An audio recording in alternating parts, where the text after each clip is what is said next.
का लाठी महाराष्ट्राची खबरबात या विशेष बातमीपत्रामध्ये सुरुवातीला दिवसभरातील चर्चेतल्या बातम्यांचा एक आढावा घेऊया। तर पहिली महत्त्वाची बातमी, अंबादास दानवेंच्या उमेदवारीमुळे काँग्रेस नाराज होतं। मात्र उद्धव ठाकरेंनी अनेक वेळा काँग्रेस नेत्यांसोबत फोनवर चर्चा केली। इतकंच नव्हे तर सुप्रिया सुळेंनीही ठाकरेंसाठी काँग्रेसची मनधरणी केली आहे। तर दुसरी महत्त्वाची बातमी, विधान परिषद निवडणुकीमध्ये सर्वच पक्षामध्ये अनेक इच्छुक होते। काहींच्या गळ्यामध्ये अनपेक्षितपणे उमेदवारीची माळ पडली, मात्र काहींची निराशा झाली आहे। त्यापैकी काही नेत्यांनी सोशल मीडियावर आपल्या भावनांना वाट मोकळी करून दिली आहे। तर तिसरी महत्त्वाची बातमी, बच्चू कडूंचा 27 वर्षांनी शिवसेनेमध्ये पुनरागमन झालंय। उपमुख्यमंत्री एकनाथ शिंदे यांच्या उपस्थितीमध्ये कडूंनी पुन्हा एकदा धनुष्य बाण हाती घेतलाय। त्यामुळे पश्चिम विदर्भामध्ये शिवसेना पुन्हा एकदा ताकदवान होऊ शकते। तर पुढची महत्त्वाची बातमी, विधान परिषदेसाठी अजितदादांच्या राष्ट्रवादीनं बाबा सिद्दीकी यांचे पुत्र झिशान सिद्दीकी यांना उमेदवारी जाहीर केली आहे। या उमेदवारीमुळे राज्याच्या राजकारणामध्ये चर्चांना उधाण आलंय। बुलेटिनची सुरुवात आपण करूया विधान परिषदेकडे डोळे लावून बसलेल्या विविध पक्षातील नेत्यांच्या नाराजीविषयी। राज्यामध्ये विधान परिषदेच्या 9 जागांसाठी निवडणूक होतीये। गुरुवारी उमेदवारी अर्ज दाखल करण्याचा अखेरचा दिवस होता आणि त्यामुळे इच्छुकांची नजर उमेदवारी यादीकडे होती। पण मर्यादित जागा असल्यामुळे अनेकांचा हिरमोड झालाय। या उमेदवारीसाठी सर्वच पक्ष अनेक इच्छुक होते आणि काहींच्या गळ्यामध्ये अनपेक्षितपणे उमेदवारीची माळ पडली आहे। मात्र काहींची निराशा देखील झाली आहे। त्यापैकी काही नेत्यांनी सोशल मीडियावर आपल्या भावनांना वाट मोकळी करून दिली। अमोल मिटकरी, सुषमा अंधारे, शीतल म्हात्रे, केशव उपाध्यायांनी सोशल मीडियावर पोस्ट करून मनातील खदखद व्यक्त केली। विधान परिषद निवडणुकीमध्ये संधी मिळण्याची या सर्वांना आशा होती, पण या सर्वांच्या आशेवर पक्षानं पाणी फिरलंय। पहिली शॉर्टलिस्ट आली, दुसरी शॉर्टलिस्ट आली, 3 फेऱ्या झाल्या। साधं नाव सुद्धा चर्चेत जर ठेवलं नसेल, मग तुम्हाला प्रवक्ता म्हणून मी नकोय, तुम्हाला मी जनरल सेक्रेटरी म्हणून मी नकोय, तुम्हाला प्रतोद म्हणून मी नको होतो, तुम्हाला स्टार प्रचारक म्हणून मी नको होतो, आणि मग आता विधान परिषदेवर पण मी नको होतो। तर मग मला असं वाटतं की काय कारण काय असतं? त्यांना संधी देण्यापूर्वी थोडंसं विचारलं असतं तर जरा वाटलं असतं की आपली पक्षात काहीतरी किंमत आहे। पण जर विचारलंच नाही तर मग आता पक्षातली जर व्हॅलिडिटी संपली असेल तर एकदा पक्षाने जाहीर करावं। अजितदादांच्या विमानाच्या अपघातासंदर्भात महाराष्ट्रभर आंदोलन पेटवणे ही माझी पुढची भूमिका आहे। तर सुषमा अंधारे यांनी शेअर केलेल्या पोस्टने सर्वांचंच लक्ष वेधलंय। सुषमा अंधारे यांनी उद्धव ठाकरे यांना ओवाळतानाचा व्हिडिओ शेअर केलाय। हा व्हिडिओ शेअर करत त्यांनी आमदारकी खासदारकी आपल्यावरून 100 वेळा कुर्बान असं कॅप्शन दिलंय।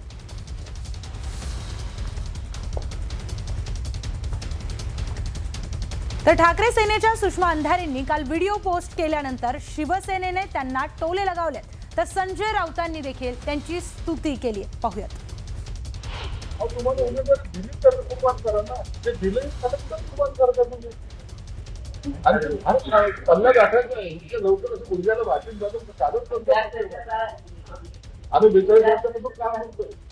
एकदम दुसऱ्याचा प्रवास नाही आणि त्याच्यासाठी एकनाथ शिंदे असावं लागतं। त्या नाराज नाहीये, त्या कडवट शिवसैनिक आहे। एकच जागा द्यायची होती, उद्धव ठाकरे साहेबांनी अंबादास दानवे यांची निवड केली। तर विधान परिषदेवर जाण्यासाठी शिवसेनेकडून नीलम गोऱ्हेंना संधी देण्यात आली आहे। शीतल म्हात्रेंना संधी मिळेल असं सर्वांना वाटलं होतं, मात्र ऐनवेळी नीलम गोऱ्हेंचं नाव समोर आलं आणि त्यानंतर म्हात्रेंनी ट्विटरवर पोस्ट शेअर करत मनातली खदखद व्यक्त केली आहे। शीतल म्हात्रे नाराज आहेत का? त्यांनी काय पोस्ट केली आहे पाहूयात। तू न थकेगा कभी, तू न रुकेगा कभी, तू न मुडेगा कभी, कर शपथ कर शपथ कर शपथ, साहेब आपला आदेश शिरसावंद, अशी पोस्ट शीतल म्हात्रे यांनी केली आहे। दरम्यान शीतल म्हात्रेंच्या या पोस्ट नंतर ठाकरे सेनेच्या अयोध्या पोळ यांनी त्यांच्यावर टीका केली आहे। पाहूयात।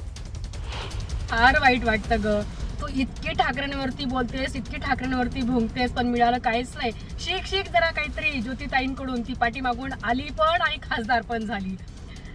जाऊ दे शीतलताई, तुझ्या दुःखामध्ये मी सहभागी आहे. काही वाटलं तर मला फोन कर, मी तुला मस्त एखादा अद्रकचा चहा वगैरे करून तुला असं तुझी जी डोकेदुखी वगैरे झाली असेल रडून रडून ती दूर करण्याचा प्रयत्न करेल. पुढची महत्त्वाची बातमी, विधान परिषदेच्या आमदारकीची संधी हुकल्याच्या पार्श्वभूमीवर केशव उपाध्ये यांनी सोशल मीडियावर पोस्ट लिहून आपल्या भावना व्यक्त केल्यात. घेतले न हे व्रत अंधतेने. 25 ते 30 वर्षांपूर्वी विचारधारेचं काम सुरू करताना कुठे काय कोण कधी होणार याचा कधीही विचार केला नव्हता. ध्येय डोळ्यासमोर ठेवून काम करत राहिलो. अनेक प्रसंग आले आणि मग अशा वेळी अटल बिहारी वाजपेयी नेहमी ज्यांची कविता सांगायचे त्या शिवमंगल सिंग सुमन यांच्या ओळी कायम प्रेरणा देत राहिल्या. संघर्ष पथ पर जो मिले यह भी सही वह भी सही, हीच एका खऱ्या कार्यकर्त्याची भूमिका असते आणि तीच भूमिका आजही कायम आहे. तर एकीकडे विधान परिषदेसाठीच्या इच्छुकांनी आपली खदखद व्यक्त केली, दुसरीकडे महाविकास आघाडीमध्ये विधान परिषदेच्या एका जागेवरून काँग्रेस आणि ठाकरेंच्या शिवसेनेमध्ये मनधरणी नाट्य रंगलंय. ही उद्धव ठाकरेंनी लढवावी अशी गळ काँग्रेस आणि शरद पवारांच्या राष्ट्रवादीने घातलेली. मात्र उद्धव ठाकरेंनी ऐनवेळी अंबादास दानवेंच्या नावाची घोषणा केली. त्यानंतर काँग्रेसने आपला उमेदवार निवडणुकीच्या रिंगणामध्ये उतरवण्याची देखील घोषणा केली. त्यामुळे मवियामध्ये राजकीय पेच निर्माण झाला होता आणि गुरुवारी उमेदवारी अर्ज दाखल करण्याच्या अखेरच्या दिवशी काँग्रेस काय करणार याकडे सर्वांचं लक्ष लागलेलं होतं. दरम्यान काही वेळामध्ये राजकीय घडामोडी घडल्या.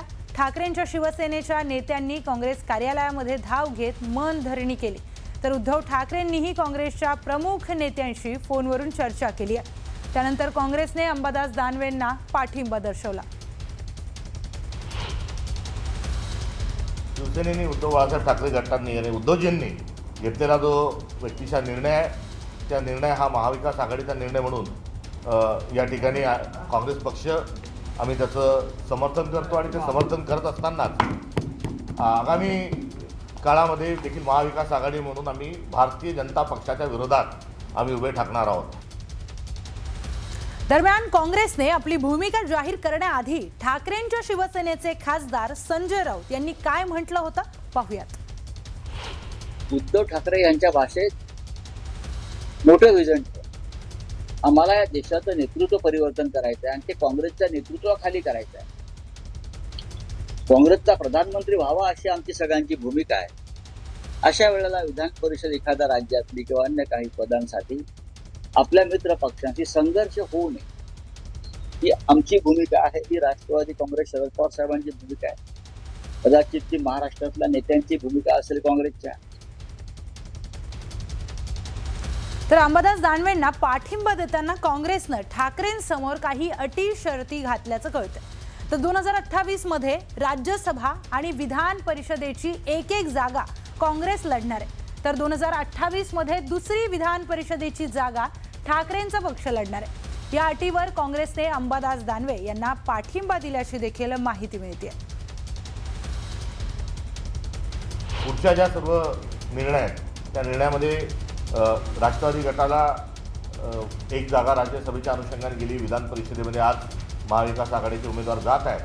पुढच्या ज्या 2028च्या आणि 29च्या पूर्वीचे जे काही निर्णय आहेत त्या निर्णयामध्ये काँग्रेस पक्ष प्राधान्याने प्रतिनिधित्व करेल अशी देखील आज आमच्या तिन्ही मित्रपक्षांच्या सोबत चर्चा झाली आणि येणाऱ्या काळात आम्ही सोबत राहू आणि या निवडणुकीमध्ये काँग्रेस पक्षाचा जो पाठिंबा आहे हा माजी विरोधी पक्षनेते अंबादासजी दानवे यांना उमेदवार म्हणून राहील.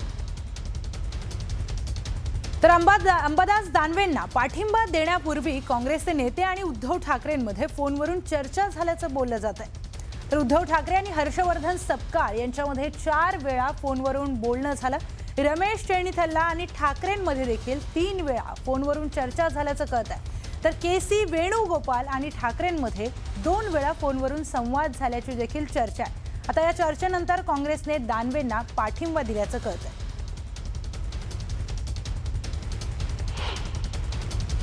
आता लढाईची वेळ येते तेव्हा कोणाला तरी पुढं करतात, त्याच्यावर मला काय भाष्य करायचं नाही. पुढची बातमी आता पाहूयात. बच्चू कडूंचं 27 वर्षांनी शिवसेनेमध्ये पुनरागमन झालंय.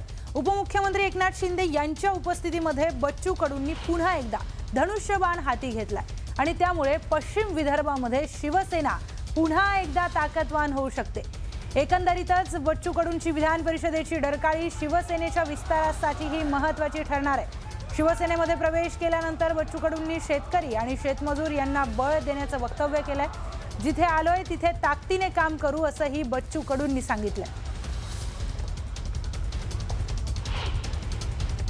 आज आम्ही धनुष्यबाण शिंदे साहेबांच्या नेतृत्वात शेतकरी आणि दिव्यांगांसाठी मजबूतीने उचलल्याशिवाय राहणार।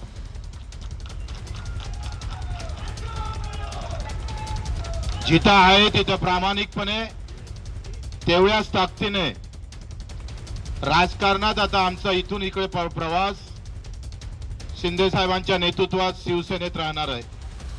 सुरुवात शिवसेनेची झाली आणि आता हा शेवटचा जो आम्ही पाहतोय 15-20 वर्ष जे काही राजकारण असेल ते सुद्धा शिंदे साहेबांच्या नेतृत्वात शिवसेनेतच राहील अशी ग्वाही देतो।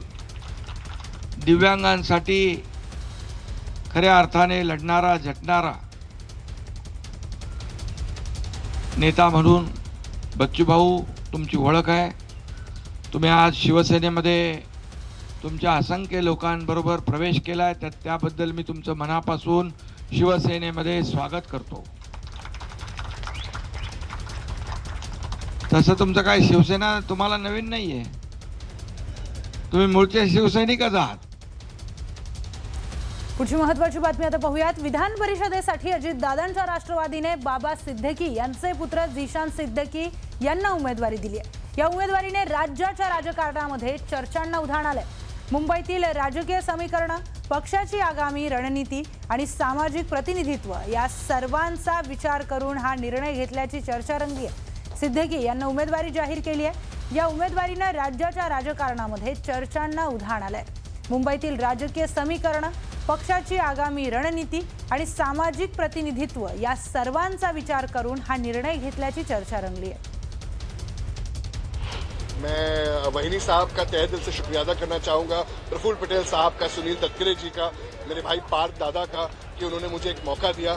अब इन सब के नेतृत्व में मैं पूरे मुंबई में, महाराष्ट्र में, पूरे देश में राष्ट्रवादी कांग्रेस पार्टी का झंडा लहराने की कोशिश करूंगा।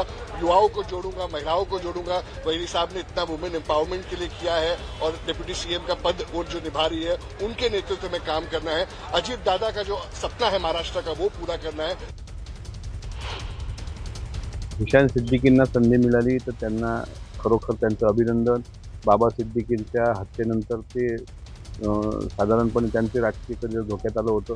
विधानसभेमध्ये त्यांचा पराभव झाला होता आणि विधान परिषदेवर पक्षाने एकमताने निर्णय घेऊन जर त्यांना संधी दिली असेल तर तो पक्षाचा निर्णय अंतिम असतो, ते मान्य केलं पाहिजे। तर झिशान सिद्दीकी यांना उमेदवारी का दिली याची काही कारणं आहेत, पाहूयात ग्राफिक्सच्या माध्यमातून। तर झिशान सिद्दीकी यांना उमेदवारी देण्याचं पहिलं कारण मुंबईतील अल्पसंख्याक समाजाचा ते चेहरा आहे। त्याचबरोबर मुंबईतील पक्षाची पकड मजबूत राहावी म्हणून झिशान सिद्दीकी यांच्या नावाचा विचार करण्यात आलाय। त्याचबरोबर मुंबईतील अल्पसंख्याक समाजाचा चेहरा, अल्पसंख्याक समाजाचं प्रतिनिधित्व वाढवण्यासाठी झिशान सिद्दीकी यांच्या नावाची निवड करण्यात आली आहे। मुंबईसाठी झिशान आश्वासक चेहरा आहे। मुंबईसाठी एक आश्वासक चेहरा असल्यामुळे झिशान सिद्दीकी यांच्या नावाचा विचार करण्यात आलाय। त्याचबरोबर झिशान यांचे वडील दिवंगत बाबा सिद्दीकी यांचं निधन झालं। त्यांच्या निधनानंतर सिद्दीकी कुटुंबाला राजकीय जबाबदारी, राजकीय पाठबळ देण्याचा आणि त्यांच्या कार्याचा वारसा पुढे नेण्याचा पक्षाचा प्रयत्न आहे। तरुण मतदारांना आकर्षित करण्यासाठी, युवा नेतृत्वाला संधी देण्यासाठी झिशान सिद्दीकी यांच्या नावाचा विचार केला असेल। तर तरुण मतदारांना आकर्षित करण्यासाठी, त्याचबरोबर युवा नेतृत्वाला संधी देण्यासाठी, पक्षामध्ये नव्या रक्ताला वाव देण्यासाठी देखील झिशान सिद्दीकी यांना उमेदवारी देऊ शकले असेल। झिशान सिद्दीकी यांच्या नावावर शिक्कामोर्तब केल्याचं दिसून येत आहे। 2024च्या विधानसभेला वांद्रे पूर्व मतदारसंघामध्ये त्यांचा पराभव झाला होता आणि त्यांच्या पुनर्वसनाचा प्रयत्न ही उमेदवारी देऊन करण्यात आला असेल असं देखील शक्यता वर्तवण्यात येते आहे। 2024ला त्यांचा पराभव झालेला होता आणि त्यानंतर आता विधान परिषदेसाठी झिशान सिद्दीकींच्या नावाचा घोषणा करण्यात आली आहे। राजकीय पुनर्वसनासाठी विधान परिषदेची उमेदवारी झिशान सिद्दीकी यांना देण्यात आली आहे। तर अजित पवार यांच्या राष्ट्रवादीकडून झिशान सिद्दीकी यांना उमेदवारी देण्यात आली आहे। महायुतीतील जागा वाटपानुसार मुंबईतील राजकीय समीकरण आहेत आणि त्याच समीकरणामुळे झिशान सिद्दीकी यांच्या नावाचा विचार झालेला आहे असं देखील सांगण्यात येत आहे। त्यानंतर आपण आता पुढच्या बातमीकडे बोलूयात। विधान परिषदेची निवडणूक जवळपास बिनविरोध होणार आहे, कारण 9 जागांसाठी भाजपचे 5, शिवसेनेचे 2, ठाकरेंच्या सेनेचा 1 तर राष्ट्रवादीचा 1 उमेदवार विधान परिषदेवर जाणार आहे। भाजपकडून 5 उमेदवारांनी आपले उमेदवारी अर्ज दाखल केलेत, ज्यामध्ये सुनील कर्जतकर, माधवी नाईक, संजय भेंडे, विवेक कोल्हे आणि प्रमोद जठार यांच्या नावाचा समावेश आहे। तर प्रज्ञा सातव या विधान परिषदेची पोटनिवडणूक लढवणार आहेत। शिवसेनेच्या 2 उमेदवारांनी आपले उमेदवारी अर्ज दाखल केलेले आहेत, ज्यामध्ये नीलम गोऱ्हे आणि बच्चू कडू यांच्या नावाचा समावेश आहे। तर राष्ट्रवादी अजित पवार गटाकडून झिशान सिद्दीकी आणि शिवसेना ठाकरे गटाकडून अंबादास दानवे यांनी आपला उमेदवारी अर्ज दाखल केलाय। या निवडणुकीमध्ये कोणीही अतिरिक्त उमेदवार दिला नसल्यामुळे ही निवडणूक आता बिनविरोध होणार आहे।